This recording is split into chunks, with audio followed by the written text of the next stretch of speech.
کہ آخر ان کو یہ سعادت، لوگ کہتے ہیں کہ بھائی اگر یہ ایسے نہ ہوتے تو ان کو یہ سعادت کس طریقے سے ملتی؟ تو دیکھیے بہت سارے اس کے دلائل دیے گئے. پہلی دلیل تو وہی دی جاتی ہے جو مسجد نبوی کی دلیل ہوتی ہے کہ جس جگہ آج مسجد نبوی قائم ہے، تاریخ میں ملتا ہے کہ یہ مسجد بننے سے پہلے یہاں پر کفار و مشرکین مدینہ کا قبرستان تھا. یہاں پر کفار و مشرکین دفن ہوتے تھے. پیغمبر اسلام نے یہاں پہ کچھ جھاڑیاں اگی ہوئی تھیں، کچھ درخت اگے ہوئے تھے، اس جگہ کو صاف کروایا اور اس کے بعد پھر کھدائی کروائی گئی، اور پھر کسی کی کوئی ہڈی وغیرہ اس کھدائی کے دوران کسی مشرک کی ہاتھ آئی تو اس کو نکلوا کے پھینک دیا گیا. اب اگر ہم اس فارمولے کو صحیح تسلیم کر لیں کہ کوئی شخص طاقت و حکومت کے بلبوتے پر اگر کسی جگہ دفن ہو جائے، کسی مقدس جگہ پہ، تو آپ کا کیا خیال ہے اس کے باوجود مسجد نبوی کے تعمیر کے بعد کیا کفار و مشرکین کے اوپر کوئی رحمت نازل ہونے لگی ہوگی؟ این اسی جگہ پر جہاں مسجد نبوی آج ہے یا کفار مشرکین کا قبرستان تھا. یا نعوذ باللہ من ذالک ان کے اوپر عذاب کی کا کوئی اثر مسجد نبوی پر پڑتا ہوگا؟ ہرگز بھی ایسا نہیں. تب فاتح ابن سعد وغیرہ تک کے اندر یہ روایتیں ہیں کہ انس صحابی سے باقاعدہ اس کے اندر روایت بھی کی گئی ہے کہ پیغمبر اسلام نے ان تمام قبروں کو کھدوا دیا، درختوں کو کٹوا دیا، اور کوئی ہڈی وغیرہ بھی اگر اس جگہ سے نکلی تو اس کو بھی پھینکوا دیا گیا. اچھا، دوسری دلیل جو اس سلسلے میں دی جاتی وہ جو سورہ اعراف کی ہے، نادا اصحاب النار اصحاب الجنت، جہنمی جنتیوں کو پکار کر کہیں گے ان افیزوا علینا من الماء او مما رزقکم اللہ، تمہیں جو کچھ خدا نے اپنے فضل سے دیا ہے اس میں سے کچھ پانی ہمیں بھی دے دو، اور اس رزق میں سے بھی کچھ ہمیں دے دو جو خدا نے تمہیں دیا ہے. اس وقت جنتی کہیں گے قالو ان اللہ حرمہما علی الکافرین، خدا نے یہ سب کافروں کے اوپر حرام قرار دیا. اب دیکھیں جنتی اور دوزخی اتنے قریب قریب موجود ہوں گے کہ ایک دوسرے سے بات چیت ہو رہی، لیکن جنتی ویسے ہی نعمات خداوندی سے مستفید ہو رہے ہیں اور کافروں کے اوپر اس قرب کے باوجود عذاب خدا نازل ہو رہا ہے، اس ہمسائیگی و قرابت کے باوجود. یا مثلا وہ بات کہی جاتی ہے کہ جناب یہ جو مثلا آپ آتش نمرود کی مثال لے لیں، برداں و سلامہ علی ابراہیم، جو قرآن کی آیت ہے کہ ہم نے ابراہیم کے اوپر آگ کو ٹھنڈا کر دیا تھا. وہ آگ دنیا والوں کے لیے ویسی بھڑکتی ہوئی آگ تھی لیکن ابراہیم کے لیے گلزار بن گئی تھی. یعنی ایک ہی چیز ایک وقت میں دو الگ الگ اشخاص کے لیے الگ الگ ہو سکتی. اسی طریقے سے مثلا مثال دی جاتی ہے موسیٰ فرعون کی. حضرت موسیٰ فرعون کی گود میں پرورش پا رہے ہیں، موسیٰ کے اوپر رحمت خداوندی اور نور برس رہا ہے، اور عین اسی وقت فرعون کے اوپر لعنت برس رہی. اس فرعون کے اوپر جو فوری عذاب نہ آنے کی جو وجوہات ان میں یہ بھی ہے کہ بہرحال اس نے ایک رول پلے کیا تھا موسیٰ کی پرورش میں بھی، جسمانی اعتبار سے تو پرورش اسی کے کیا ہوئی تھی، تو بہرحال ایک اس کے اوپر ایک فضل تو خدا نے دنیاوی لحاظ سے ہی کیا تھا. لیکن بہرحال فرعون کو اس رحمت کا جو موسیٰ پہ نازل ہوتی تھی اس کے گود میں رہنے کے باوجود بھی اس کا کوئی اثر اس کے اوپر مرتب نہیں ہوا، اس پہ ویسے ہی لعنت برستی رہی.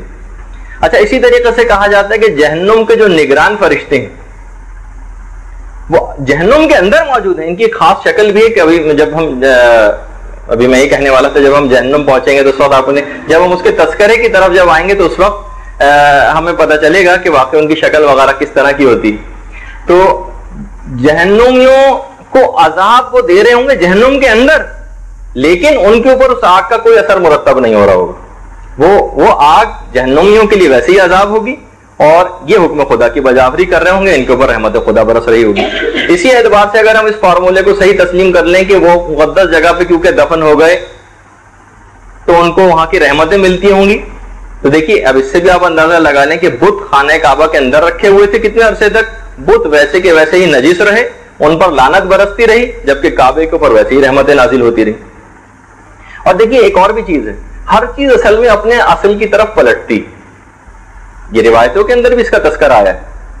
میں نے جیسے کہ پچھلی دفعہ بھی مثال دی تھی کہ قوم لوط کا عمل کرنے والوں کے لیے مولا نے کہا کہ تم 3 دن بعد ان کو اپنی قبروں میں نہیں پاؤ گے، وہ وہاں سے منتقل ہو چکے ہوں گے. انشاءاللہ شاید آج تو موقع نہیں ملے گا، اگلی نشست کے اندر میں یہ دوسرا فرشتوں کا ایک اور گروپ آپ کے سامنے تعارفات کرا رہا ہوں جس کا نام ہے نقالہ، نون قاف الف لام ہے. فرشتوں کا پورا ایک گروپ ہے جس کا کام ہی ہے کہ مردوں کو قبروں میں سے ایک سے دوسری جگہ منتقل کرتے. اس کا ایک تفصیلی واقعہ بھی جو حال میں تو نہیں، البتہ موجودہ زمانے سے قریب میں ایک آیت اللہ وحید باقر بیبانی کے ساتھ پیش آیا تھا. میں انشاءاللہ اگلی دفعہ اس کا بھی تذکرہ کروں گا. تو اگر کوئی ایسی مقدس جگہ پہ بد کردار اور بد عقیدہ شخص دفن بھی ہو جائے تو بھی وہ وہاں سے غائب ہو چکا ہوتا ہے, وہ کسی اور جگہ وہاں سے اس کی میت منتقل کی جا چکی ہے. درود بھیج دیجیے محمد اللہ.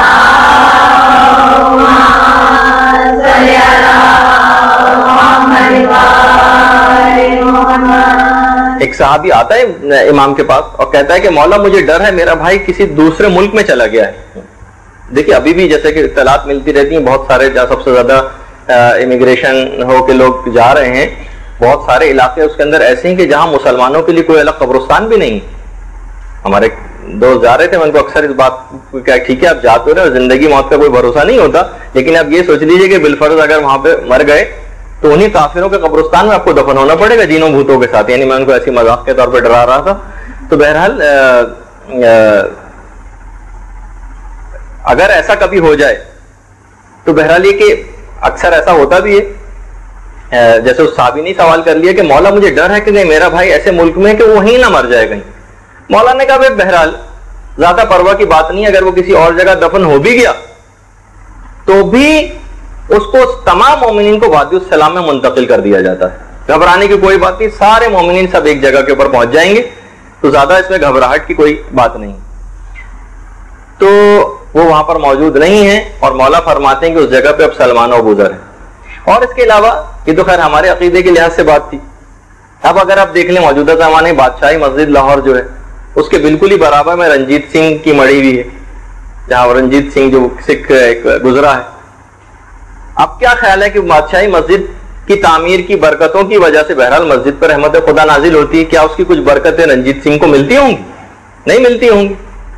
یا ہاں البتہ یہ ضرور کہہ سکتے ہیں کہ علامہ اقبال کا مقبرہ بھی قریب ہی ہے, یقیناً وہ اس سے ضرور فیضیاب ہوتے ہوں گے مسلمان ہونے کی وجہ سے. یا آج کل جو شرون کے متعلق ہم سنتے ہیں کہ وہ اب مرا کہ تب مرا, کب واصل جہنم ہوگا, قبلہ اول یہودیوں کے پاس ہے اور آئے دن وہ قبلہ اول کی بے حرمتی بھی کرتے رہتے ہیں. اب کیا آپ کا خیال ہے اگر شرون وہاں پر مر جائے اور اس کے بعد وہ اپنے طاقت و حکومت کے بلبوتے پر بیت المقدس میں دفن ہو جائے تو کیا وہ کوئی فضیلت حاصل کر دے گا؟ نہیں فضیلت حاصل کرے گا. اسی طریقے سے عام زندگی کی بھی ہم مثالیں دیکھتے ہیں کہ اگر ہم کسی جگہ آم اور امرود کے بیج بوتے ہیں تو بہرحال سب کے الگ الگ ہی پھل نکلتے ہیں. ایک ہی زمین سے گلاب بھی نکلتا ہے, وہیں سے کیچوے بھی برآمد ہونے لگتے ہیں. تو بہرحال اسی اعتبار سے ذرا اور ہم اس کی طرف جائیں کہ جب یزیدی واقعہ کربلا ہو گیا تھا تو ظاہر ہے کہ یزیدی فوج کے بھی کتنے زیادہ لوگ ہلاک ہوئے تھے اور واصل جہنم ہوئے تھے. وہ سارے کے سارے بھی میدان کربلا ہی کے اندر دفن ہوئے ہیں, وہ کہیں اور لے جا کے تو دفن نہیں ہوئے نا. لیکن اور جو شہداء کربلا ہیں وہ بھی وہیں پر مدفون ہیں. تو شہداء کے روضوں کے اوپر, ان کی قبور کے اوپر رحمت خدا نازل ہوتی ہوگی اور ان کے اوپر مزید عذاب ہوتا ہوگا اگر وہ وہیں پر موجود بھی ہو تب بھی. تو بہرحال اس میں کوئی بھی ایسی بات نہیں. یا مثلا ہم پڑھتے بھی ہیں مختلف روایت میں, اور یہ روایت تو بہت ہی عام مسلمانوں کے درمیان ہی بہت مشہور ہے کہ بھئی یہ جو مثلا قیامت ہوگی اور قیامت میں ایک ایک قبر سے 70 مردے برآمد ہوں گے. تو آپ کا کیا خیال ہے کہ سارے 70 مردے بالفرض اگر ایک ہی قبر سے نکلیں گے تو کیا سارے کے سارے نیکوکار یا وہ سارے کے سارے بدکار ہوں گے؟ کچھ نیک بھی ہوں گے, کچھ بد بھی ہوں گے. نیکوں کے ساتھ اچھا سلوک کیا جائے گا, بروں کے ساتھ یعنی ایک ہی قبر میں ہونے کے باوجود بھی اگر اجتماعی طور پہ بھی دفن کر دیا جائے تو جس کا جو حق ہے وہ اس کو مل کر رہے گا. اچھا, اب ایک سوال قائم کیا لوگوں کے عام طور پہ دماغ میں آتا ہے کہ ائمہ اتنی الگ الگ کیوں دفن ہیں؟ اب آپ دیکھیں کہ پیغمبر اسلام, شہزادی اور ہمارے چاروں امام, امام حسن زین العابدین علیہ الصلوۃ والسلام, امام محمد باقر اور جعفر صادق, اللہم صلی علی محمد وعلی محمد, یہ تمام کے تمام مدینے میں دفن ہیں. مولا کائنات نجف میں دفن ہیں, امام حسین کربلا میں دفن ہیں, امام موسیٰ کاظم اور امام محمد تقی کاظمین میں دفن ہیں. اس کے علاوہ امام علی رضا مشہد میں دفن ہیں, امام علی نقی و حسن عسکری سامرہ میں دفن ہیں.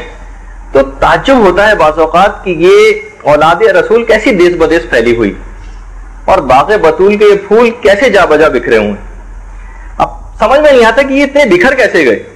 ایک عالم, ایک بزرگ سے کسی نے پوچھا تو انہوں نے ایک واقعہ سنایا.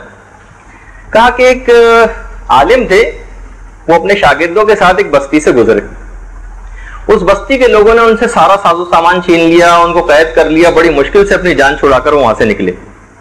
جب وہ بستی سے باہر نکلے تو انہوں نے اپنے تمام شاگردوں کے ساتھ ایک دعا کی کہ پروردگار ان میں اتحاد کو ختم کر دے اور ان لوگوں کو ان میں اتحاد و اتفاق کی قوت عطا فرما اور ان کو ایک جگہ پہ قائم و دائم رکھ. اچھا اب دوسری بستی میں گئے. دوسری بستی والے بہت اچھے تھے, انہوں نے ہاتھوں ہاتھ لیا, ان کو بڑا مہمان ٹھہرایا, خاطر تواضع کی. جب اس بستی سے رخصت ہونے لگے تو انہوں نے ان کے لیے دعا کی, ان بزرگ نے اپنے شاگردوں کے ساتھ کہ پروردگارہ ان میں اتحاد کو ختم کر دے اور ان کو منتشر کر دے. سارے وہ لوگ حیران رہ گئے کہ یہ آپ نے الٹی دعائیں اس طرح سے ان لوگوں کے متعلق کیسے کر دی. تو ان بزرگ کا جملہ یہ تھا کہ دیکھو بدکار اور بدکاروں کی جو برائی ہے اس کو منتشر نہیں ہونا چاہیے, ان کو ایک ہی جگہ کے اوپر رہنا چاہیے. البتہ نیک چیزوں کو منتشر ہو جانا چاہیے تاکہ ان کی نیکی ہر جگہ پھیل جائے. ان کے شاگرد بھی بہرحال سمجھ گئے کہ جو برائی ہے اس کو جہاں سے اس کا اوریجن ہوا اس کو وہیں پر ہی مدفون ہو جانا چاہیے اور نیکی تو جا بجا پھیل جانا چاہیے. برحمتک یا ارحم الراحمین وصلی اللہ علی محمد